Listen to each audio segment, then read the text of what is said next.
The SciComm Collective acknowledges the Whadjuk people of the Noongar Nation as the traditional custodians of the lands we study, write and record on, and their sovereignty was never ceded. Hello and welcome to the SciComm Collective. Different useful knowledge in different areas. The joy is sharing it, making science accessible, the ignored final step of the scientific method. Every different perspective. Science is culture. The SciComm Collective, bringing science and science communication to you. Hello and welcome to the SciComm Collective. I'm your host today, and my name is Ke, pronounced as she, her. My background is in chemistry, and now I'm doing a master's degree in science communication. Today we're speaking with Eugenie, who recently graduated from the master's program. So hi Eugenie, welcome to the show, and could you please introduce yourself? Sure. Thanks for bringing me in. My name is Eugenie. I'm pronounced she, her. And I recently graduated from the UWA Masters in Science Communication program. And I'm now working for Kings Park and Botanic Garden as their science communicator. Before I come to Australia for my degree, I actually worked in different places around the world. I did my undergraduate degree in Canada, in Ontario, in University of Guelph, doing wildlife biology and conservation management. During my time in Canada, I gained experience in working at vet clinic and zoos, and specifically in reptile zoo, which leads me to land on a job that works with snakes. In Ontario Park, I started as a student park interpreter, also doing snake research stuff because I was really curious in reptiles back then. I'm still curious about reptiles, and Australia is a great place for that, side notes. But then that working experience opened up my mind into this world of, we call it nature interpretation, but it's basically science communication in nature, or I call it do it in national parks or outdoor settings. So before we dive into your journey in SciComm, let's do a warm-up question. Sure. What is the funniest moment or things you remembered from your experience so far? So my role as a park interpreter is building up guided walks, children's program, we call it evening programs, and the other extra stuff that I do is doing snake research on the side, managing the snake population in the park. When you're in nature doing guided walks, often things show up without telling you in advance. So for example, I used to do guided walks about mushrooms in the fall, so around September time in Canada. And around that same time period is the time where black bears are most active because they need to get fattened up for hibernation in the winter. So you have a higher chance of seeing black bear in the park I work at. And I remember doing mushroom talk, and I was talking about this fascinating mushroom on one side of the trail, and I heard a kid screamed, "Black bear!" And everybody's attention turned to the other side. And at the moment we were like, the training we got when we see black bears, you're supposed to be slowly back away. So I was like, calm boys, do not spook the bears, just trying to fatten up, and then trying to control my group. But black bear, big mammals, often people get crazy and they were like, cameras, and I was like, okay, let's go back to talk about a fungus. Actually, let's slowly back away and give him more space. So some accident things that happen during the work is funny. I have too many stories. I can continue on this, but this is the funniest I could think of. Well, your experience already sounds way more interesting than mine, because mine was mostly at the lab, and the most excitement we ever get was somebody breaks something or something blows up in the fume cupboard. That sounds cool. Yeah, it could be incredibly dangerous, but yeah, it's closed. We contain the situation. It's fine. It's all good. What drew you into the world of science communication? Well, I kind of know it exists because I love to watch documentary. Well, I think every single person in wildlife biology love watching documentaries by Sir David Attenborough. So I love watching those when I was a kid. I love Animal Planet. I used to watch Steve Irwin's Crocodile Hunter shows, and I think that's the very beginning moments of me. Oh, I kind of like talking about animals with people. But I grew up in Hong Kong. Studying wildlife biology is not the number one options in Hong Kong. I'm pretty sure they do have university that offer that course, but it wasn't on my mind until I was able to go to Canada to study. And in my third year, we have this nature interpretation class and I have amazing professors. Alan Watson, I think he's retired now, but I was at this nature interpretation course with him. He took us to a forest, and till this day, I still remember the plants that he told me, like the name of the plants, because the way that he did the delivery of the message, he doesn't just dump all the scientific facts to me. He would show us the plant, like dig it up, show us the anatomy of the plants, and then did a demonstration for this plant called bloodroots. And the reason why I got the name was he snaps the root part and can actually see these rat saps coming out from the roots, and hence the name. Until this day, I still remember, and I'm like, wow, that's like the aha moment. I was like, wow, I think that's something I could do, because like back in the old days, I wanted to be a vet and got experience working in vet clinic. I'm like, nah, I can't do a vet. So I was like, what can I do that I can still talk about nature or animal or anything related to nature, but something I'm skilled in? So that aha moment in the nature interpretation course got myself into science communication. And throughout the experience I got in Canada, working in zoos and parks, and now in Kings Park, I felt science, it's not done until you're communicated to the community outside the science professional community.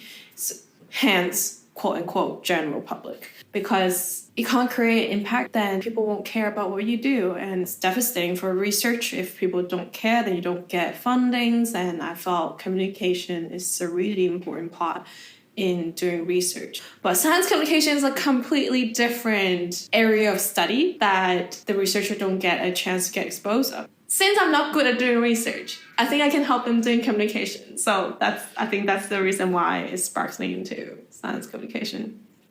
So your current work seems pretty different from the one you did in Canada as a tour guide. Yeah. So how do you say those worlds compare? And what are the differences? So as the park interpreter in Canada, I get the opportunity to chat with quote-unquote general public. The reason why we quote-unquote, because general public does not exist for science communicator. Let's call them campers. So they're interested in nature, they come camping, that they want to learn the little things. So those are the people that I talk with every single day. It comes with, like, I could be talking to like a 5-year-old one day, but I could talk to like a retired 85-year-old as well, and another day with a completely different background, different interests. He might be into fishing versus the kids is interested in snakes maybe. So that's very different from what I'm currently doing, because I'm based in a research station. I work with a group of about 50 different researchers and students that are specifically studying Western Australia native plants. And that's the audience I chat to every single day. So that's a really big difference because, well, first, the language is different. They say all the Latin names of plants every single day that I'm still trying to learn so hard. But I listen to all the behind-the-scenes story of research today versus previous job is translating the research into a language that is accessible for a wider audience. I think I'm going into the 6 months of this position, and I'm slowly trying to translate the research happening in Kings Park science to a wider public as well. So I recently started doing posters or helping them building presentation. I'm trying to make videos. I'm trying to make social media.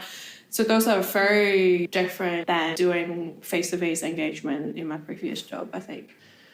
Okay, so how does the master's program in science communication connect to your current work?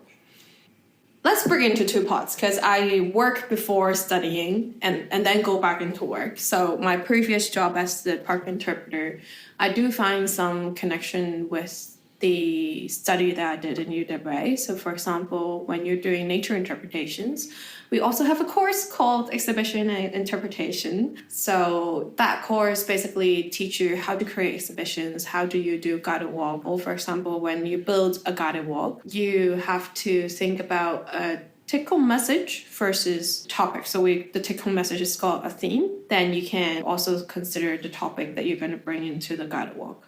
But there's a very big difference between the two is a topic could be anything. Like, for example, if I'm planning one for Kings Park, I want to talk about aquatic plants. There's a million different aquatic plants. Kelp, seagrasses, water lilies, all things living in Australia. But if the theme that I've chosen is Kings Park Science, is the research institutes that conduct multidisciplinary research to conserve the biodiversity of native flora of WA. If I want the people that are attending this face-to-face engagement with this take-home message in mind, then the topic need to change. So I need to pick specific plants that are relevant to Kings Park Science that are also a native flora living in WA. Then it will restrict from like all the biodiversity living in WA into like few ones. For example, the water whales living in freshwater up in Kimberley, and then seagrasses in Shark Bays. Those are the main two species that I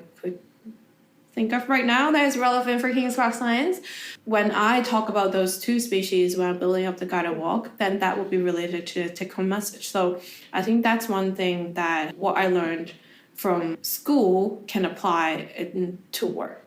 And then I think there's another one where you're supposed to do a science practicum course. That's how I connected to Kings Park, to be honest. But during that practicum course, I was given a task to do a stakeholder analysis. So what is stakeholder analysis? Basically, I went around to interview people in Kings Park to know who are the stakeholders that are related to Kings Park Science. Because they have this ex situ conservation strategies where they're trying to promote the work that they do in conserving species outside their natural habitat in Kings Park.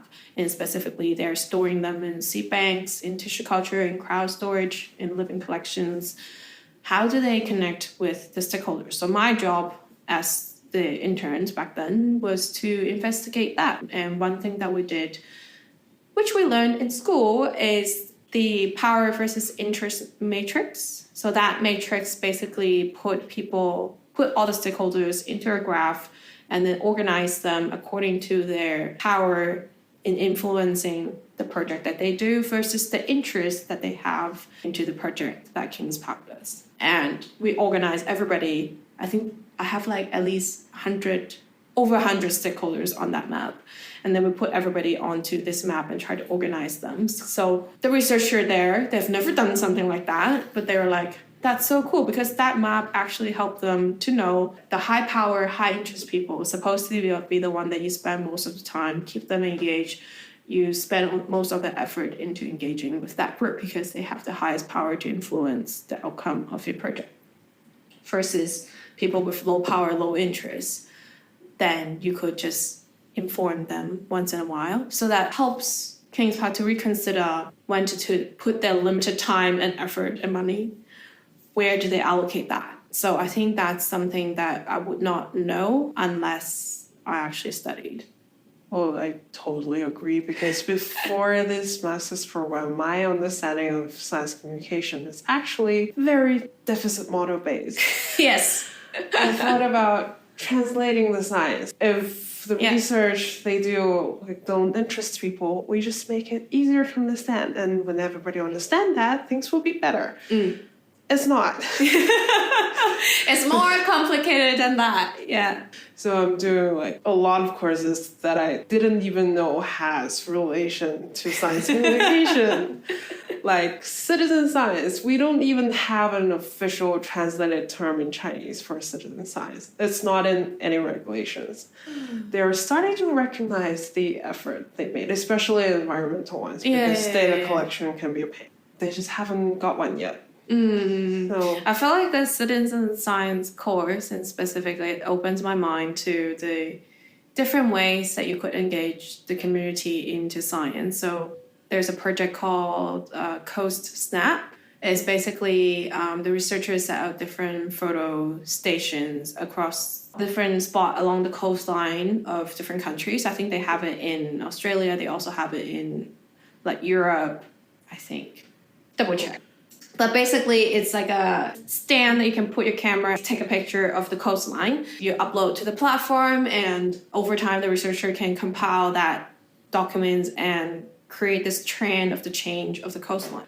And that sparked my mind into maybe if in the future I could bring that idea to Kings Park, because they do this research in the fire ecology in the bushland of Kings Park, where they use different fire regime to understand the relationship between the fire, the weeds, and the bushland. So the thing about fire, very interestingly, is that you actually need time. And whenever you need time, it's a long-term project. You can't rely on one researcher to go around and take pictures every single day to notice the changes. But we have so many visitors going walks through the bushland every single day. If everybody just helped me take a picture, that would be great. So like something like that. You don't have to be into UWA, but like you don't actually open your mind into different opportunities until you're in the course. So just like the citizen science projects we talked about, how do you measure the effectiveness of the communication you do?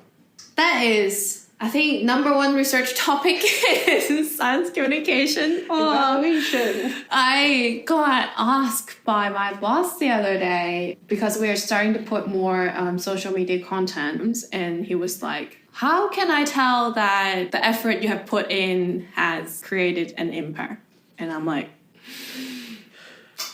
difficult. But I can still share from my previous work experience as the park interpreter doing guided walks in Ontario parks. There is one way that we evaluate our impact is when we create the walk, we would often set a goal and objectives. Give an example. My goal for this guided walk about rattlesnake is promote species at risk awareness. That's my goal, overall goal. But when you're setting the objectives, I would break the objective into two parts. One of them is a cognitive objective. The other one is a behavioral objective. So what I meant by cognitive is basically increase in knowledge. So I would set a goal of like, I hope after they come into my guided walk, at least 80% could name one species. And they could tell me one threat that caused that species to be at species risk. And how do you achieve that? It's quite easy. You just ask them at the end of the talk. It's like, can I have people telling me, like, before you go, can you, like, tell me one thing, like, one animal that you learned today that is a species at risk? And, like, usually people are very happy to participate. And the second one is a little bit difficult because behavioral objective is aiming for behavioral change. It's actually quite difficult to achieve behavioral change with just one-time communication, but I would still set a goal. So usually I would say like 5% of the attendees would come up and ask for additional resources. Or because in the park that I work at, we have this hotline that people could call and report sightings of rare species, especially for rattlesnakes. If they see it on campgrounds, they call us and we go, and because we tag them, we put microchips in them as well. So if they see it, they report it. So the behavioral change that I want to see is over time, I want more people calling. So the number of people calling would become a thing to evaluate the outcome of the long-term communications project that we have been going on in the park. So apart from evaluation, which is like big hurdles, are there any other particular challenges in your work? There is a lot of challenges in working in Kings Park, I felt, because yes, I got a master's degree, but that doesn't mean that I know every single thing happening in science communication, because right now I'm working on social media, I'm creating posters, I'm making videos, I'm being the photographer, I even start drawing plant illustrations, but all these skills, most of the skills are not learned in school. Or I would say I felt within science communication, we still break into different divisions. Like there's expert in doing guided walks. There's also expert in doing guided walks in museum. There's expert in creating an exhibitions. But when you start working, they expect you are the expert in every part of science communication. So I think that's one of the big challenge that I have in my current role. But when you are working in a holiday destination. All the science communication that happens, you still want to deliver the science content, education, but people are not there for education moments. They are there for holidays. So we have to find good ways to communicate our science in that. And funny things are we usually try to link the animals that they see or the land, why this land is important. So I often, when I do guided walk, I would like to do snake walk. But because you're in a park and it's nature, you cannot book an appointment with the snakes, or you cannot say, please do not come up to my walk and distract my audience. So often, the park that I work at is overpopulated with deers. When you have deers, meaning they munch around and eat all the plants, and when I want to talk about like some species of plants that are relevant with the snakes that I'm working at, often you come up to the spot, you'll be like, oh, the plant is gone because it got munched up. I also do naturalist talk, so anyone could show up. So I can't say that I'm only aiming for like 5 to 10-year-old, because you always get the parents show up. So like your content has to be very flexible, more like things that you cannot control, but it's part of your job. And I think that's the big challenge that I have in my previous one. Yeah. So with all those challenges and opportunities and expanding visions and skills, what do you see the role of science communicator evolve in the future? What type of goals do you have? I don't think I can answer the evolve question because I felt like I'm still quite young as a science communicator, even though I have worked a couple of years, but like compared to people with like 30 years experience, they might see a better trend. But I can tell you about the long-term goal though. Since I started in Kings Park Science, I noticed, because I have a background in wildlife biology, I'm not aware of plants. There's this challenge that we try to tackle in Kings Park Science is this plant blindness that most of the people have about plants. Like they feel like plants just blend into their environments. Like even two different species of tree are standing next to each other, they look so similar. But learning all the research happening in Kings Park, I think as I want to find ways to support the long-term research project happening in Kings Park with successful science communication campaign. Because I realized things that happen with plants either happens too quickly, too slow, or just hidden somewhere. So like, for example, things that happen too quickly is like there's a species, one of the researchers are looking at, it's called trigger plants. And they are really beautiful little flowers, 4 petals. They just look like a normal flower, but until you have an insect that lands on the little flowers trying to drink the nectars, it would trigger the plants to have this like column hidden behind the petals. It would got triggered and it would swing from the back of the petal and then tap the insect on the back. It was really cool because the pollen actually sit at the tip of the column, and that's how they spread the pollens. But that swing and tap motion, it's so quick, and if I really want to science communicate that, then I would need different technology, for example, like slow motion camera. But on the other end of the spectrum is you have species that are long-lived to, like, for example, the boa tree that lives in the northern Western Australia. They have a lifespan of over a couple hundred years. A lifespan longer than humans. So how do you put such a long lifespan into a context that people could appreciate and connect to? I think that's challenging from a research perspective. Like, you want to study things that live for 1,000 years, but you only got fundings for 3 years. So I think that's something that I always have in mind. And I have this idea for so long that I want to talk about the underground network of fungi. In Australia, there's a really interesting one. It's the relationship between most of the orchids with mycorrhizal fungi. They have this symbiotic relationship where the fungi actually helps the orchid to germinate and also help them grow.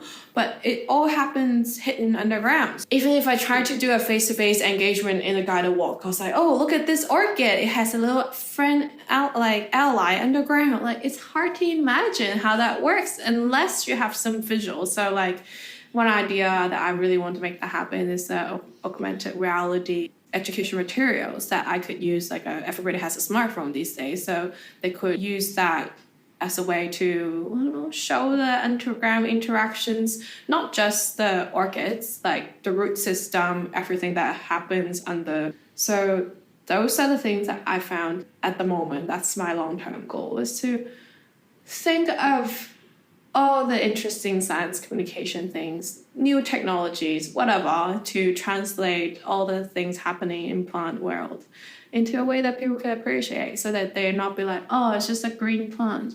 Well, demonstration is definitely part of the fun. Yeah, exactly. As we're wrapping up today's conversation, do you have any take-home message or advice for future science communicators?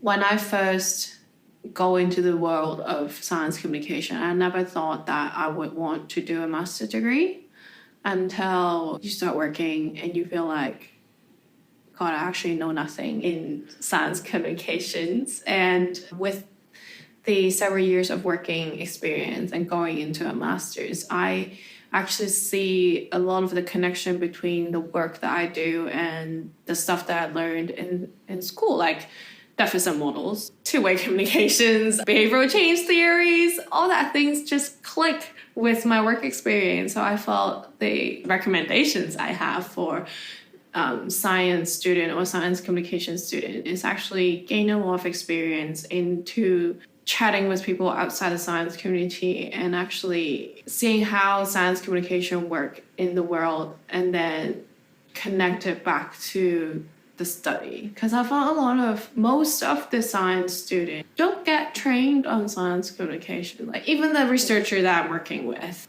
they never. I'm pretty sure they have trainings on doing presentation, but it's only to a degree that they could communicate their science with their peer researchers. But science communication is a completely different thing. You never know until you actually go into the world of science communication and see, wow, you can actually study how to create exhibition that clicks with people. I think that's my little advice. Take a message. Come to UWA. Do our master's degree. We need more people. No, I don't think it's that we need more people. It's they need us. One thing I noticed, which is very funny, as a science communicator, like unless you're like a freelancer, you don't communicate the product that we do, because you usually help the researcher do their science communication. They finish the science communication for you. We're like behind the scene person that support them. But that doesn't mean that science communication doesn't exist. We're here to help the science be more accessible, to remind the scientists to listen to the audience. I felt like in science communication, we are the person that we have all these science that we want to like shove it into the face of our audience. But what science communicators actually want to do is to actually spark the curiosity in the people, so that they are the one that want more information from the scientists. There's I don't think it counts as a science communication project, but I think it's a very successful science communication project case. So it happens in Calgary. I think he named himself a conservation technologist. He used like the same technology in the mobile phones to track movements of glaciers. So he put a mobile phone, not exactly just put a mobile phone down. He probably built like a station or whatever, but he's tracking or listening to the sound of a melting glaciers and also the movement of the glaciers. But that information, it flies stream into an installation in the town of Calgary in the form of an art installation, so people could, when they walk past this installation, they could listen to the sound of a melting glaciers, and also visualize the melting glaciers with like the different lights in this installation. So that, after I listened to that, I'm like, that's such a good science communication project that I want to do something similar in Kings Park, because Kings Park has this project of monitoring the tree health. And that device, basically, it's almost like a two probes they probe into the tree, and that probes would give data to tell the researcher every single minute how much water the trees is using throughout the day. And that data would turn into almost like our researcher loved to call it the heartbeats of the tree. And he wanted to make that accessible, open source information people could use, like visualize it on the website. So imagine if they're monitoring a tree house somewhere down south and we could live stream that sound the health of the tree to Elizabeth Key. Imagine that, right? So that's like a science communication project. Yeah, they involve a lot of technology that I'm not familiar with, but if in the future if they can make that happen, it would be great. Thank you very much for your time today. Thanks for having me. Hope to see you again sometime soon. Yes, please bring me back and let me know when you have the next season. Cool. Yeah. Thanks, Ka. Thank you. Thanks for listening. Find us online at thescicommcollective.com. That's com with 2 M's. Questions or comments about today's episode? Get in touch on Instagram at the SciComm Collective. The SciComm Collective is supported by UWA's Grand Challenges Impact Grant.